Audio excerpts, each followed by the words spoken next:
Assalamualaikum warahmatullahi wabarakatuh. Jumpa lagi dengan saya Ibu Dr. Anda Hajjah Arpalubis SPD MPD.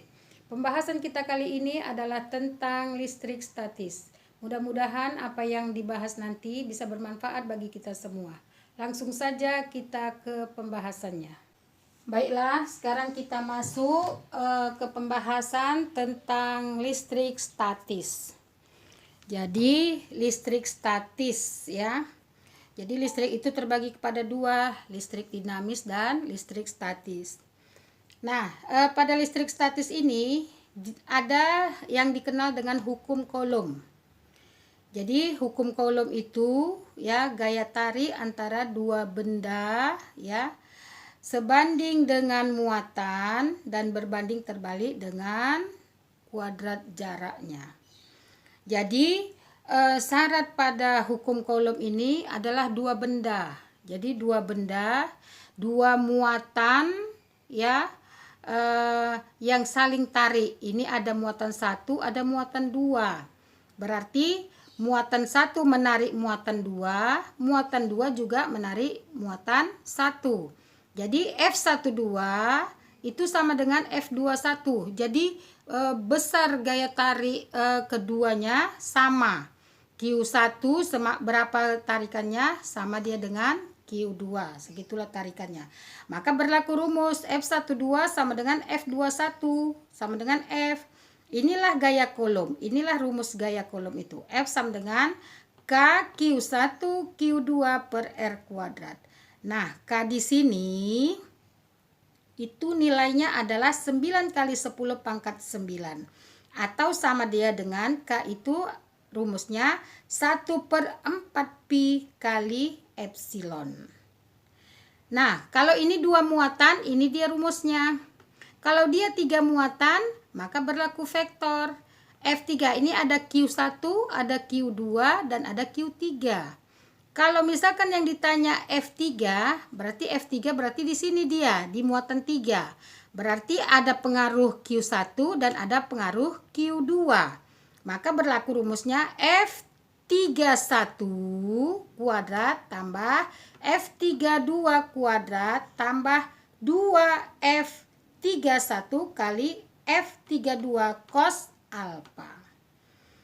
Jadi syaratnya di sini ya, kata kuncinya dua benda, dua muatan ya yang sejenis positif-positif atau negatif sama negatif itu akan tolak menolak. Jadi kalau positif dengan positif akan tolak menolak atau negatif dengan negatif tolak menolak. Tapi kalau positif dengan negatif maka dia akan terjadi tarik menarik. Nah, kita masuk ke soal. Nah, di sini ada soal. Dari gambar katanya tentukan gaya pada muatan Q1. Mana gambarnya? Ini gambarnya. Q1 bernilai positif, Q2 bernilai positif, dan Q3 bernilai negatif. Yang ditanya muatan gaya pada muatan Q1. Nah, sekarang di sini dia, ini yang ditanya. Kalau dia ini ditanya, berarti ada pengaruh negatif dari Q3 dan ada pengaruh dari Q2 bernilai positif. Nah, kalau dia ada gambar seperti ini, kita gambar dulu secara vektor. Jadi, kalau Q1 ke Q3, Q1 ke Q3, ini positif dan negatif, maka dia akan terjadi tarik menarik. Jadi kuncinya ini kita katakan ini rumah masa depan. Jadi kalau dia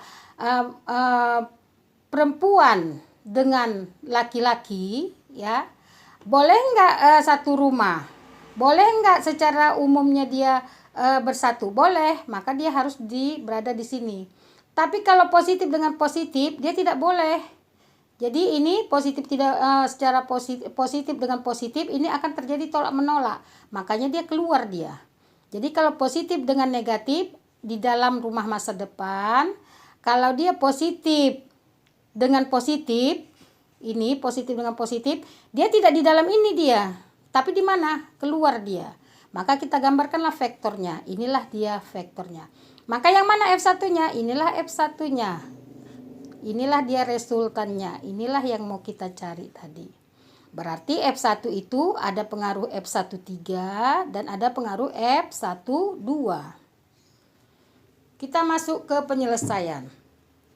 Dua muatan yang sejenis itu terjadi tolak menolak. Sedangkan dua muatan berlainan jenis akan terjadi tarik menarik. Nah, tadi udah kita gambarkan. Berarti ada pengaruh F13 dan ada pengaruh F12. Nah, kita masukkan ke rumus. Sebelum kita bahas, kita masukkan dulu ke rumus. Rumusnya itu apa dia? F12 kuadrat tambah F13 kuadrat, ini F12 kuadrat tambah F13 kuadrat tambah 2F12 kali F13 cos alfa. Nah, di sini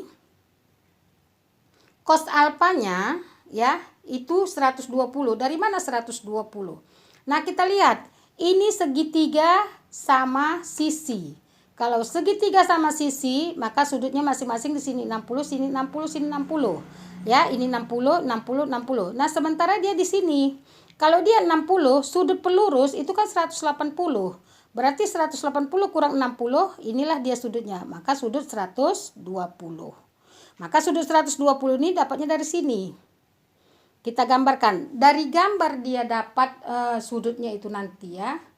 Jadi kita gambarkan dulu secara vektor, baru dia dapat sudutnya. Nah, di sini F12, kita cari F12. F12 itu ya berarti dia gaya tarik antara dua benda kan? Dua kan? F1 dengan F2. Maka berlaku rumus KQ1 Q2 per R1 2 kuadrat sama dengan K-nya nilainya 9 kali 10 pangkat 9. Masukkan Q1-nya berapa? Q1-nya ini. Q2-nya mana? Q2-nya ini. Masukkan per ini. Maka kalikan 9 kali 1, 9 kali 2, 18. 18, ini 0,3 kuadrat, ini 9. 18 bagi 0,09, maka hasilnya adalah 0,2 Newton. Untuk mencari F13, sama juga dia dengan seperti ini. Berarti Q1 kali Q3 per jarak 1,3. R13 kuadrat. Maka masukkan 9 kali 9 kali 10 pangkat 9 kali Q1 Q2 per R13 kuadrat. Maka hasilnya 0,4. Setelah dapat hasilnya masukkan ke sini. Berarti F12 berapa? 0,2. F13 berapa? 0,4. Masukkan 2 kali 0,2 kali 0,4 cos 120. Maka dapat hasilnya adalah akar 0,12 Newton. Maka inilah hasil dari soal yang ada. Jadi kuncinya di sini. Ini kuncinya. Dua muatan sejenis tolak menolak, yang berlainan jenis tarik menarik. Dan menentukan sudutnya. Kalau kamu sudah tahu menentukan sudutnya, maka bisa kamu selesaikan soal ini. Demikian, mudah-mudahan pembahasan kita ini bisa bermanfaat bagi kita semua. Saya sudahi dengan billahi taufik wal hidayah. Assalamualaikum warahmatullahi wabarakatuh.